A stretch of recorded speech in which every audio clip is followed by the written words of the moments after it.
پتہ کر لے، کل جا کر اسلام آباد میں، پنڈی میں، پشاور میں، کراچی میں گاڑیوں کو دیکھے، تمام سرکاری گاڑیاں ان کے بچے استعمال کرتے ہیں، ان کی بیویاں استعمال کرتے ہیں، ان میں ان کے ساتھ گن مین بھی سرکاری، پیٹرول بھی سرکاری، کتے ان کے ساتھ ہوتے ہیں، جس طرح یہ مغل شہنشاہوں کی طرح زندگی گزارتے ہیں۔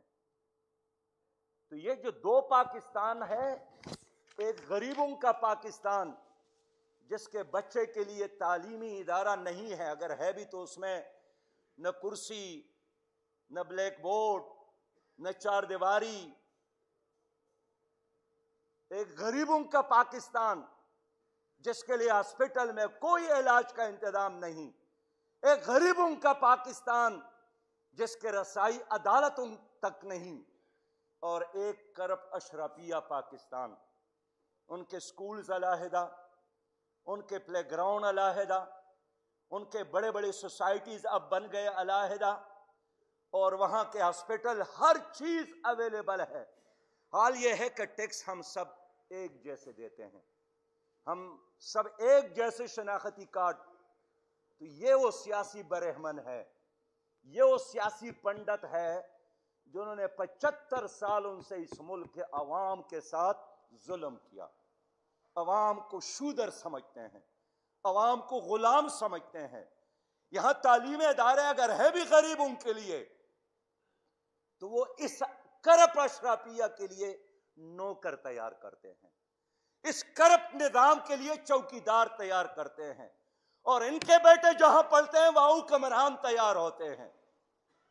میرے بھائیوں، ایک ٹریفک پولیس موٹر سائیکل والے سے پوچھتا ہے کہ کاغذات دکھاؤں، کیا آپ اس کے مالک ہیں؟ ایک ٹیکسی ڈرائیور کو پکڑتا ہے کہ کاغذات دکھاؤں، کیا یہ گاڑی آپ کی ہے؟ لیکن کیا اس ملک میں تانا دار، ایک جاگیردار، ایک وڈیرے، ایک ایم این اے، ایک ایم پی اے، ایک سینیٹر سے پوچھ سکتا ہے کہ آپ بھی کاغذات دکھائیں، آپ کی تنخواہ تو اتنی ہے، یہ اتنے بڑے بنگلے کہاں سے آئے، یہ اتنی بڑی بڑی گاڑیاں کہاں سے آپ نے لی؟ ایک ایک فنکشن پر آپ کروڑہا خرچ کرتے ہیں، اور اب تو ان کے شہزادے سنگاپور جا کر، تائیوان جا کر، ہانگ کانگ جا کر شادیوں کے فنکشن وہاں انعقاد کرواتے ہیں۔ تو کیا کوئی اس سے پوچھ سکتا ہے ان سے؟ آپ وہ کلا ہیں؟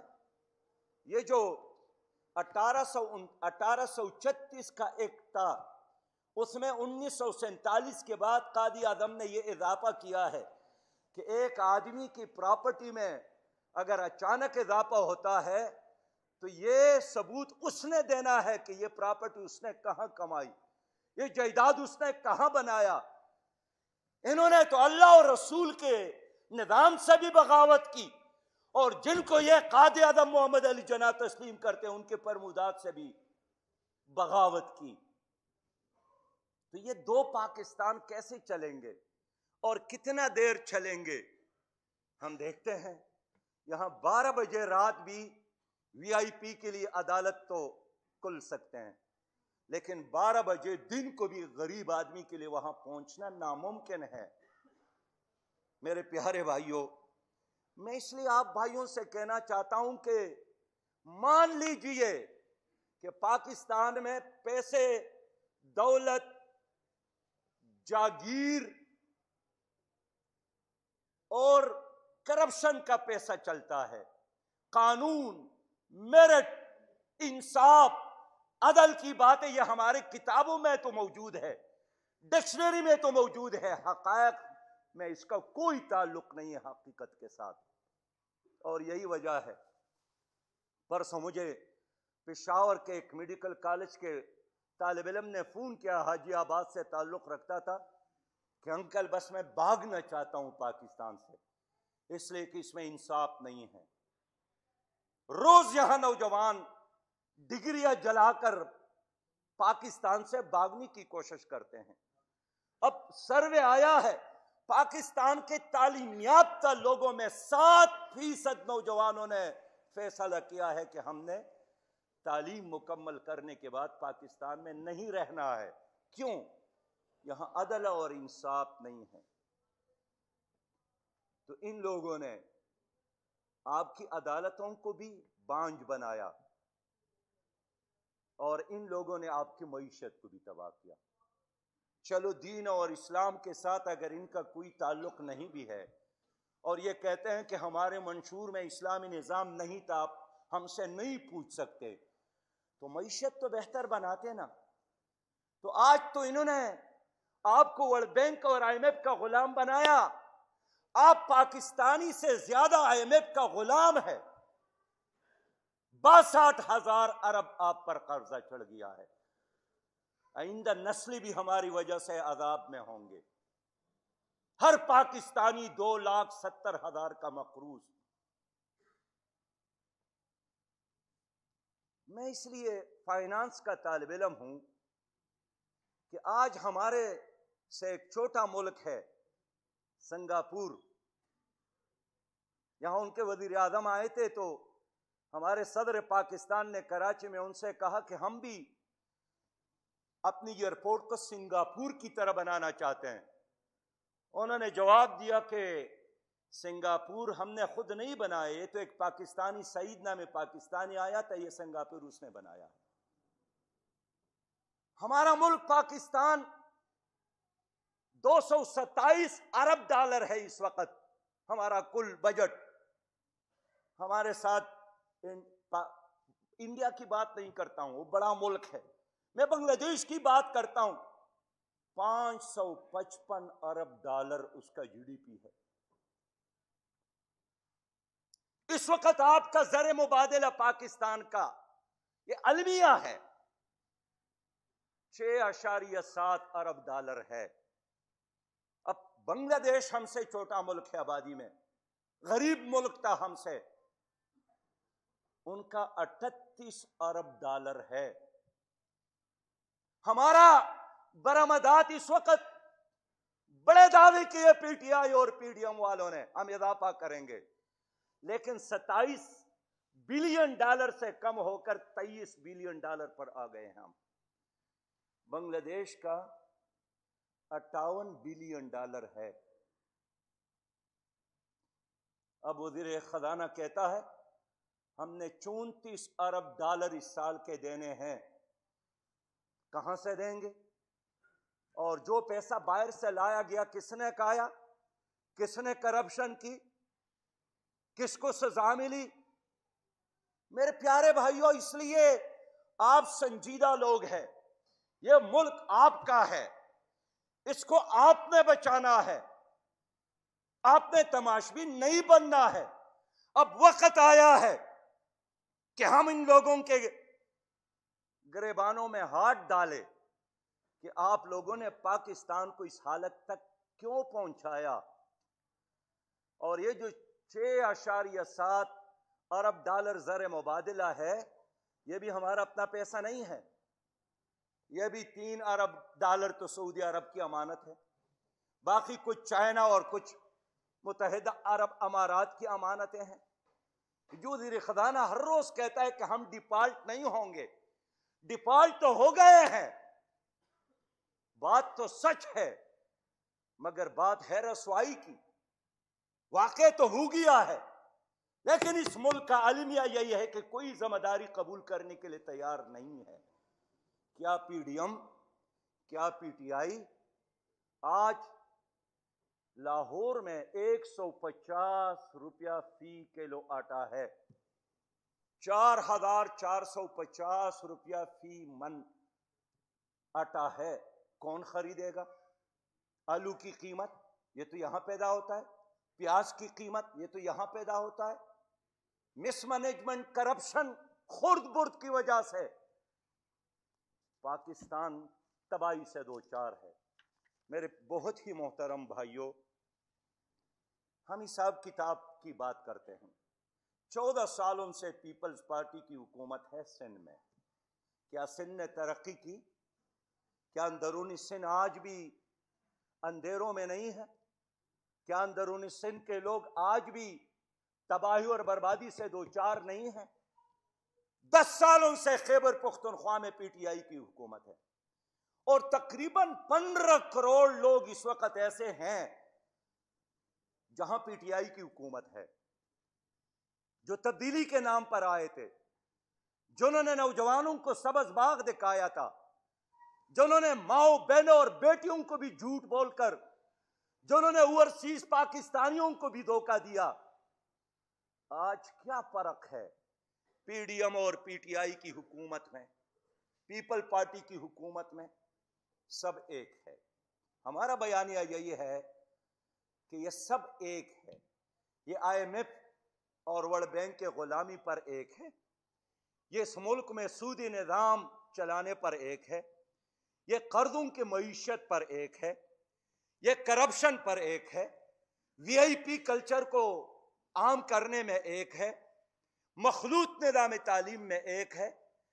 انہوں نے ڈاکٹر عافیہ کو امریکہ کے حوالے کیا، نہ زرداری صاحب نے مطالبہ کیا، وہاں گئے، نہ شہباز شریف نے مطالبہ کیا، نہ نواز شریف نے مطالبہ کیا، اور عمران خان نے بھی، جس نے ان کی ماں کے ساتھ وعدہ کیا۔ ان کی ماں نے مجھے خود بتایا کہ یہ آدمی آیا تھا کہ امی جان بس دعا کرے، میں جس دن وزیر اعظم بنوں اسی دن عافیہ کی رہائی کے لیے جہاد کروں گا، لیکن وہاں جا کر انہوں نے بات نہیں کی۔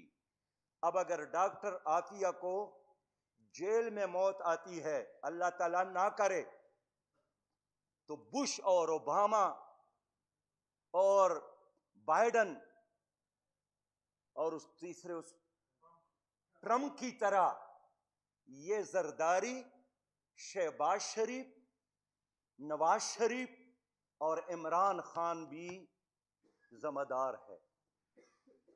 میں نے ڈاکٹر عافیہ کی آواز میں ان کی باتیں سنی ہیں، ان کی والدہ نے مجھے وہ کیسٹ سنائی ہے، اور وہ کہتی ہے کہ میری ماں میرے لیے نہ رونا، وہ تو اب چلے گئی، قیامت میں میں حضور صلی اللہ علیہ وسلم کے قدموں میں بیٹھ کر فریاد کروں گی کہ ان لوگوں نے مجھے یہودیوں کے حوالے کیا، ان لوگوں نے مجھے اہل کفر کے حوالے کیا۔ یہی تینوں ہیں جنہوں نے کشمیر کو بغیر جنگ کے انڈیا کے حوالے کیا۔ یہ لوگ ہیں جنہوں نے ٹرانسجنڈر پر اتفاق کیا، یہ لوگ ہیں جنہوں نے ڈومیسٹک وائلنس بل پر اتفاق کیا، یہ لوگ ہیں جنہوں نے 3 گھنٹوں میں آئی ایم ایف کے دباؤ میں 33 قوانین منظور کیے۔ یہ ایک کلچر کے لوگ ہیں، یہ ایک نیچر کے لوگ ہیں۔ ان کو اگر 1000 سال بھی حکومت ملتی ہے، یہ ڈیلیور نہیں کر سکتی۔ ٹھیک ہے، ان کے کارخانوں میں، ان کے بینک بیلنس میں اضافہ ہوگا، لیکن ان کا نیچر ایک ہے۔ کیا شہباز شریف اور کیا نواز شریف اور کیا زرداری صاحب اور کیا اس سے پہلے اور کیا عمران خان، جس کو بھی موقع ملا ہے انہوں نے توشہ خانوں کو لوٹا ہے۔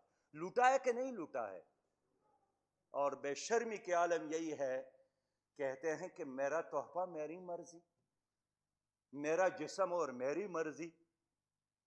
اس لیے میرے پیارے بھائیوں، قوم بھول جاتی ہے۔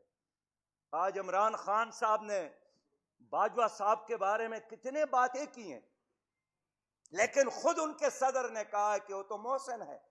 سینٹ میں الیکشن میں باجوہ صاحب نے ہمارا ساتھ دیا تھا۔ پرویز الہی صاحب اور اس کا بیٹا کہتے ہیں یہ تو ہمارا محسن ہے، ان کے کہنے پر ہم نے آپ کا ساتھ دیا۔ لیکن کیا باجوہ صاحب کے ایکسٹینشن میں مسلم لیگ اور پیپل پارٹی اور پی ٹی آئی سب نے مل کر دستخط نہیں کیے ہیں سوائے جماعت اسلامی کے؟ ہم سے لوگ پوچھتے تھے کہ آپ کہاں کھڑے ہیں؟ ہم کل بھی حق پر کھڑے تھے اور ہم آج بھی حق پر کھڑے ہیں۔ اللہ کے فضل سے کوئی بھی ہمیں تانا نہیں دے سکتا ہے کہ کل آپ یہ کہہ رہے تھے اور آج آپ نے یو ٹرن لیا۔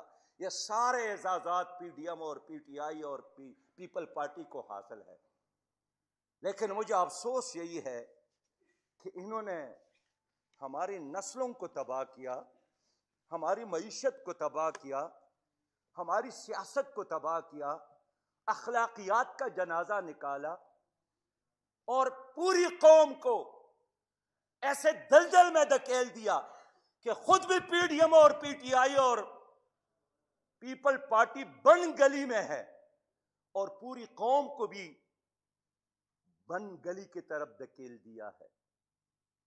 یہ جاگیردار، یہ کرپٹ سرمایہ دار، یہ مافیاز، اب وقت آیا ہے کہ ان سے قوم نجات کے لیے جہاد کرے. اس قوم کو نجات دلانا ہے. میرے پیارے بھائیوں، آج گوادر جل رہا ہے، آج گوادر میں کرفیو ہے، آج گوادر میں سینکڑوں ہمارے کارکنان کو گرفتار کیا گیا ہے. آج گوادر مولانا ہدایت الرحمان صاحب کے پیچھے کھڑا ہے. ان کا ڈیمانڈ کیا ہے؟ ان کا ڈیمانڈ یہی ہے کہ ہمیں رہنے دو، ہماری معیشت، کاروبار، ملازمت اور زندگی کا حق ہم سے نہ چھین لو، ہمارے گھر کے سامنے ہماری تلاشی نہ کرو، ہمیں صاف پانی دو، ہم پاکستانی ہیں، ہمارا روزگار سمندر ہے، سمندر ہمارا ہے، اس کو سرمایہ دار اور جاگیرداروں کے حوالے نہ کرو. ان کا ڈیمانڈ یہی ہے کہ بارڈر ٹریڈ صدیوں سے جاری ہے، اس کو ختم نہ کرو، یا ہمارے لیے روزگار کا انتظام کرو، اور جو روزگار ہے وہ ہم سے 2 مہینوں سے وہ بیٹھے ہیں دھرنا میں، مائیں بہنیں اور بیٹیاں، ظالم درندے، اندھے بہرے اور گونگے حکمران، ان کو سننے کی بجائے ان کے لیے یہ راستہ آسان تھا کہ اس پر انہوں نے حملہ کیا، ان کے کیمپ اٹھائے، ان کے خیمے ان سے چھین لیے، اور آج پولیس اور دوسرے فورسز ان کے گھروں میں بیٹھ گئے ہیں اور سینکڑوں ہمارے کارکنان کو گرفتار کیا ہے. میں حکومت، مرکزی اور صوبائی حکومت کی اس ایکشن کی شدید مذمت کرتا ہوں. یہ ظلم ہے، یہ جبر ہے، یہ نہیں چلے گا یہ نظام تمہارا. بلوچستان کے ساتھ وعدے پورا کرو، گوادر کے ساتھ وعدے پورا کرو، اس کو دھوکہ نہ دو، اس کے ساتھ مذاکرات کرو. یہ باہر کے لوگ نہیں ہیں، یہ ملک ان کا ہے، یہ دھرتی ان کی ہے، گوادر ان کا ہے. آپ کا کیا خیال ہے کہ ہم مقامی لوگوں کو ملیامیٹ کر کے آپ ان کے گھروں کو اور ان کے زمینوں کو ہتھیا لیں گے؟ یہ نہیں ہو سکتا. اس لیے جماعت اسلامی نے فیصلہ کیا ہے کہ کل تمام صوبائی ہیڈ کوارٹرز میں اس ظلم اور جبر کے خلاف احتجاج ہو، اور آئندہ جمعے کو پھر پورے ملک میں ہم احتجاج کر رہے ہیں. یہاں اسلام آباد میں الیکشن تھا، ابھی 3 دن رہ گئے الیکشن میں. یہ کیسا نظام ہے؟ 3 دن الیکشن میں رہ گئے، لوگوں نے مہم چلائی، لیکن حکمرانوں کو پتہ چلا، نوشتہ دیوار دیکھا، آئینے میں اپنی شکل کو دیکھا کہ شکست ہی شکست ہے. آج الیکشن کمیشن نے الیکشن ہی ملتوی کر دیا. 7 بار انہوں نے کراچی میں الیکشن ملتوی کر دیا. یہ کیسی عدالتیں ہیں؟ یہ کیسا الیکشن کمیشن ہے؟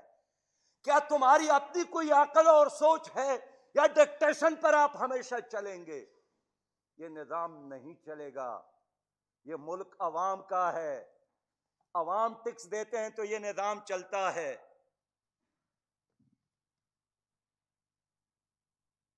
کیا 35 سال جرنیلوں نے حکومت کی تو بھی یہی نظام تھا، اور فوجی گھملوں میں پلنے اور بڑھنے والے نام نہاد سیاسی بونوں کی حکومت ہے تو بھی یہی نظام ہے.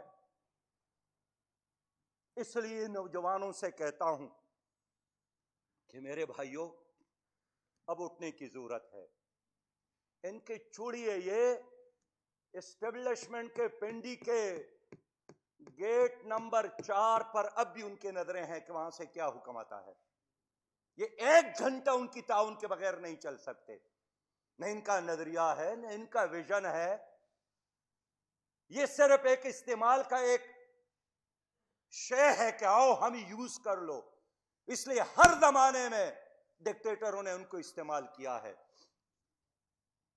ہم کیا چاہتے ہیں؟ ہم قانون کی حکمرانی چاہتے ہیں. کیا یہ ظلم ہے؟ ہم انصاف چاہتے ہیں.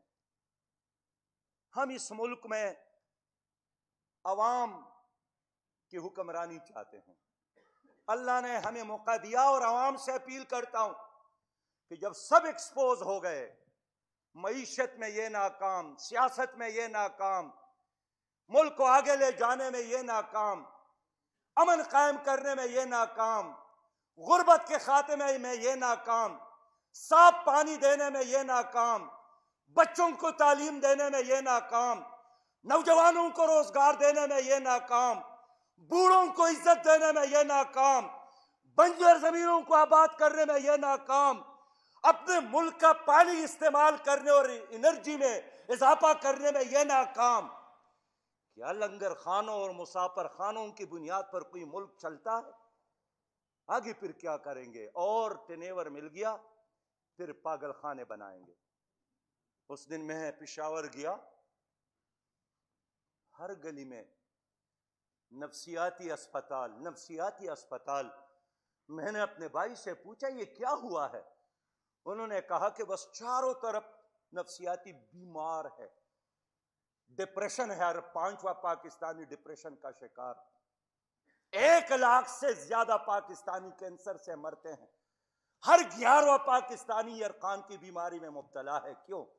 صاف پانی نہیں ہے، خالص دوائی نہیں ہے، خالص دودھ نہیں ہے، خالص چائے نہیں ہے. تو کیوں بیماری نہ ہو تو اور کیا ہوگا؟ اس لیے دوستو اب انقلاب کی ضرورت ہے. اللہ نے ہمیں موقع دیا، ہم انشاءاللہ پہلے مرحلے میں معیشت کو ٹھیک کریں گے اور ہم کر سکتے ہیں. آزاد وقت ہم کر سکتے ہیں. ہمارا ذاتی ایجنڈا نہیں ہے، ہم نے اپنی پراپرٹیز میں اضافہ نہیں کرنا، ہم نے آپ کی معیشت کو بہتر بنانا ہے تاکہ آپ کے بچے محفوظ ہو، پلے بڑھے اور آگے ترقی کرے. ہم سودی نظام کا خاتمہ کریں گے. سودی نظام استحصالی نظام ہے، اور خدا کی قسم اب تو امریکہ اور یورپ میں لوگ سودی نظام کے خلاف سراپا بغاوت ہے، سراپا احتجاج ہے. IMF کے دفتر کے سامنے لوگوں نے ٹرک گوبر سے بھر کر وہاں ڈالے کہ تمہارا یہ نظام گوبر سے بھی بدتر ہے. گوبر میں بھی کوئی انرجی تو ہے فصلوں کے لیے فائدہ مند ہے، تمہارا یہ نظام اس سے بھی زیادہ خراب تر. ہمیں موقع ملا تھا خیبر پختونخوا میں بھی ایک فائنانس منسٹر سابق کی حیثیت سے کھڑا ہوں. ہم نے الحمدللہ خیبر پختونخوا میں پہلے تاریخ کا پہلا بینک، سرکاری بینک، اسلامی بینکاری شروع کی.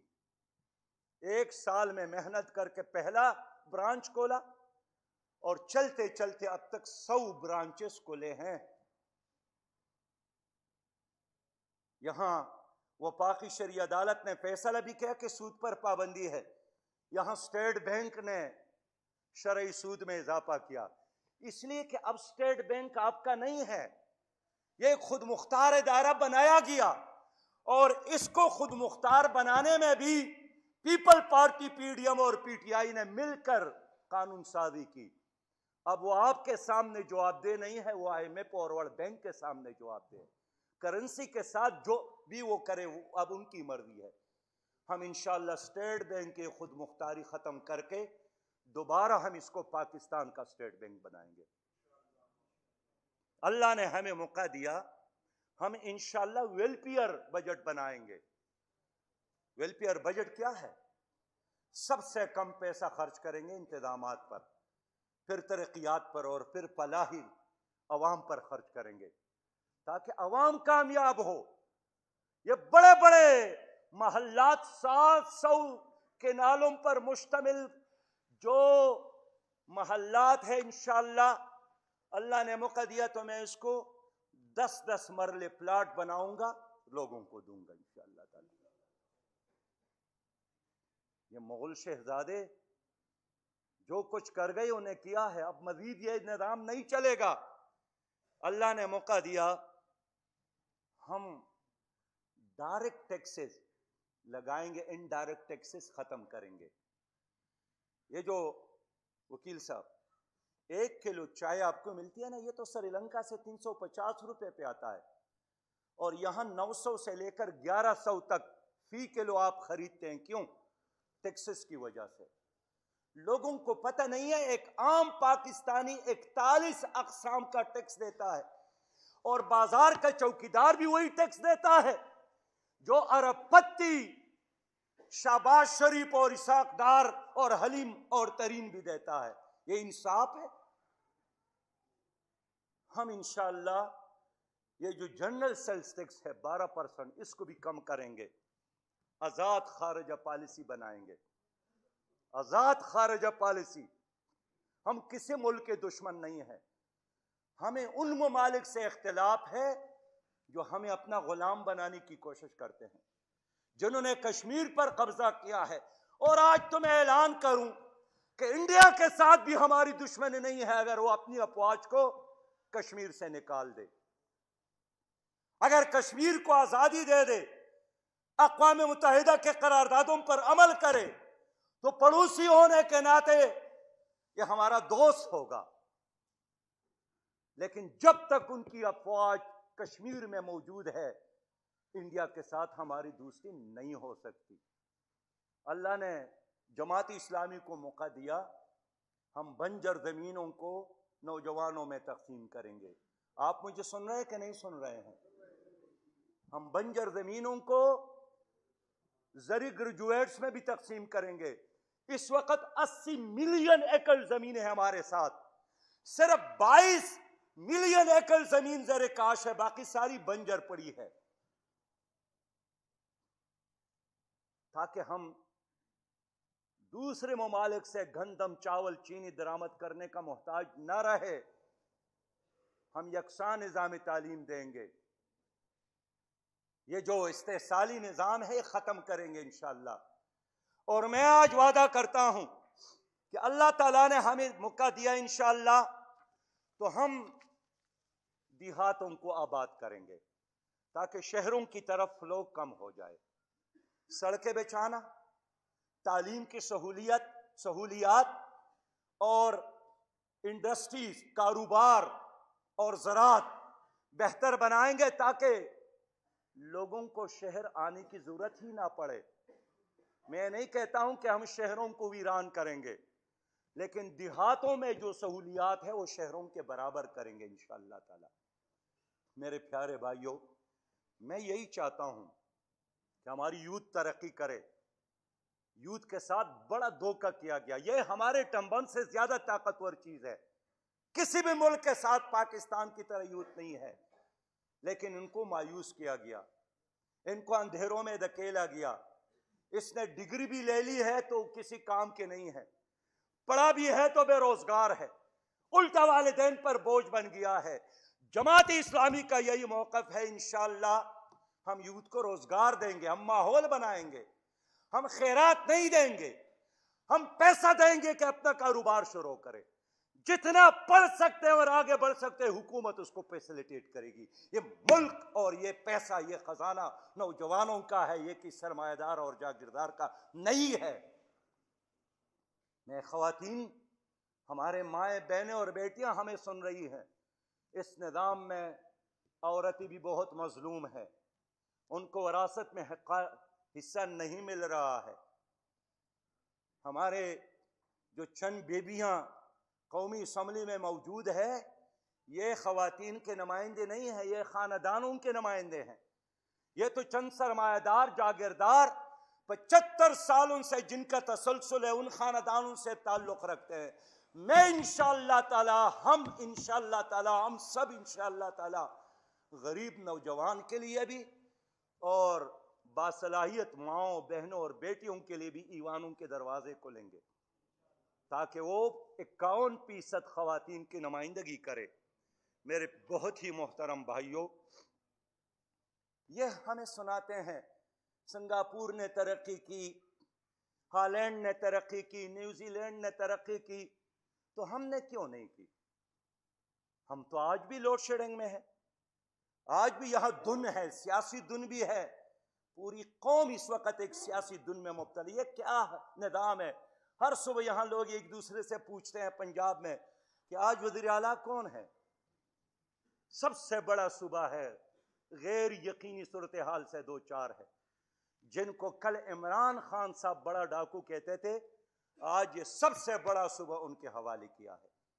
یہ مفاد پرست لوگ ہیں، یہ ابن الوقت لوگ ہیں، یہ اپنی اصول، اپنی نظریے، اپنے اعلانات، اپنے وعدوں پر کبھی بھی کڑے نہیں ہیں، یہ وقت کے ساتھ ساتھ چلتے ہیں۔ اس لیے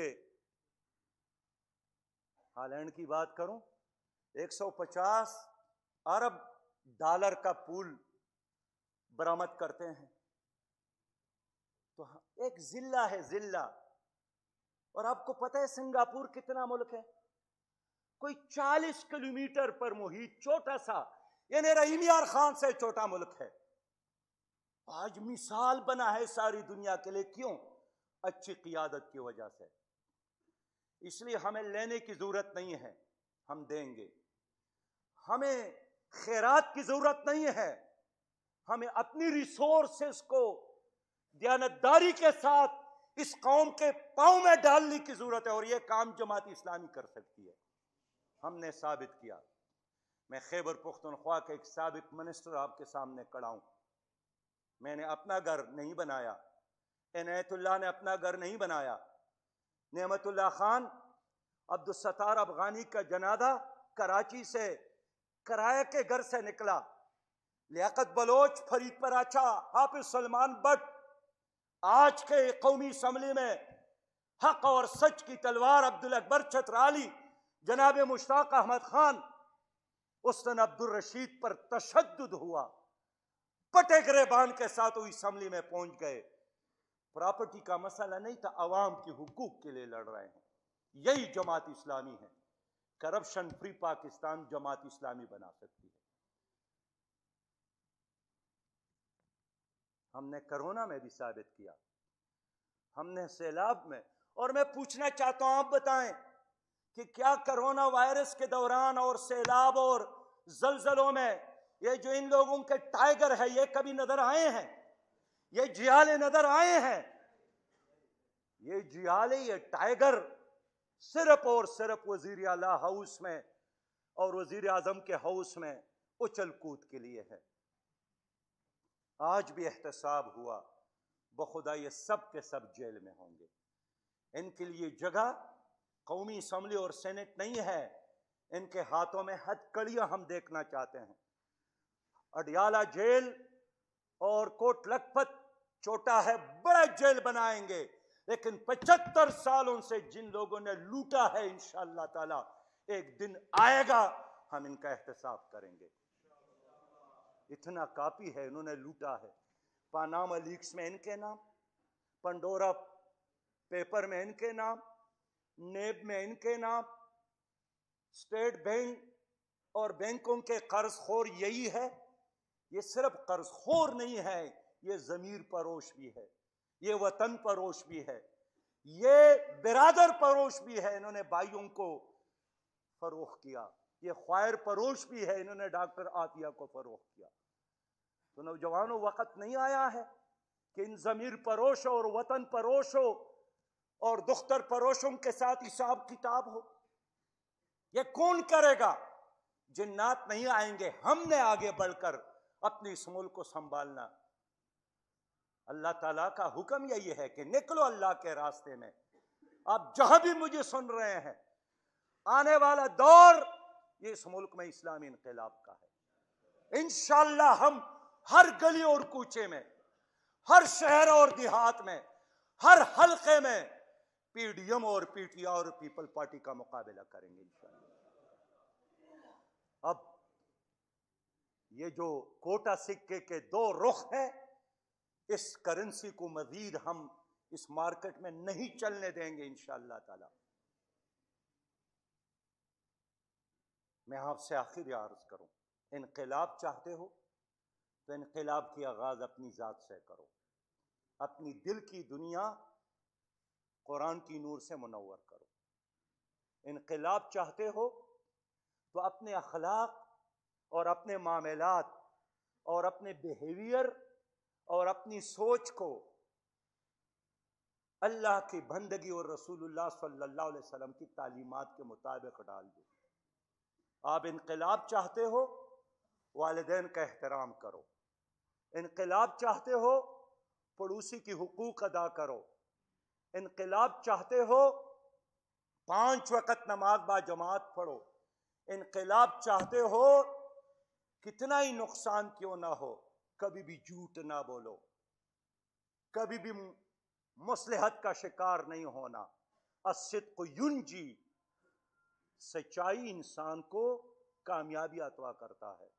میں امید رکھتا ہوں انشاءاللہ کہ آج کے اس بڑے اور پروقار اجتماع کے بعد آپ جہاں بھی ہیں، دیہاتوں میں ہیں، شہروں میں ہیں، ماضی میں آپ نے جس کا ساتھ دیا ہے، اللہ ہم سب کو معاف کرے، لیکن اس ملک کو ایک اسلامی اور خوشحال پاکستان بنانے کے لیے آپ نے ہمارے ساتھ جدوجہد میں شریک ہونا ہے۔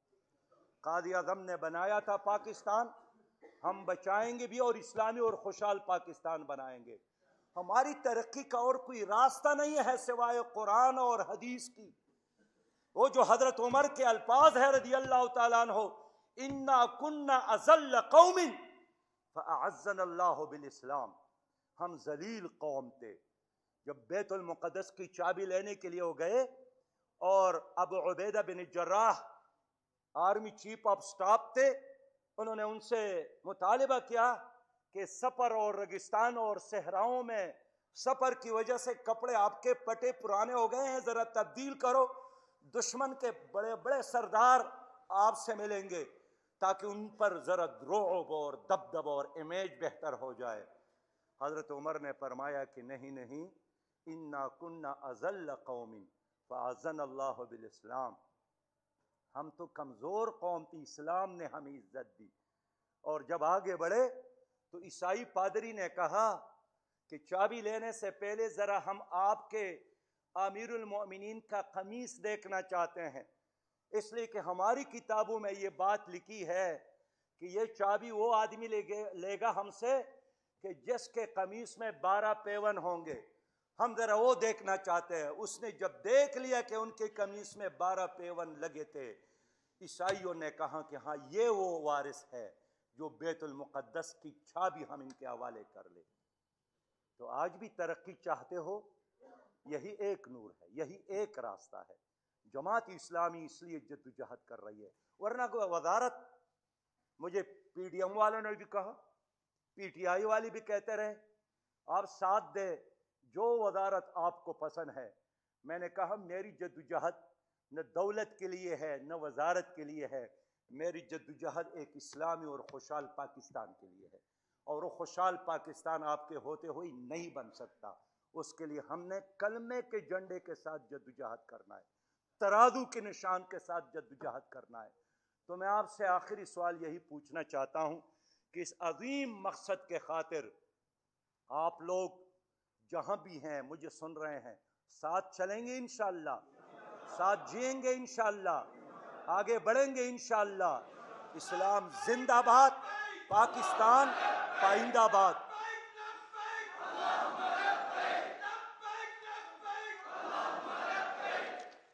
ہم بدل سکتے ہیں رخ ہواؤں کا، آئے دنیا ہمارے ساتھ چلے۔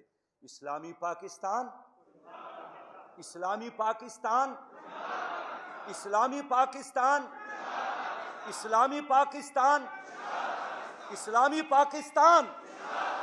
السلام علیکم ورحمۃ اللہ۔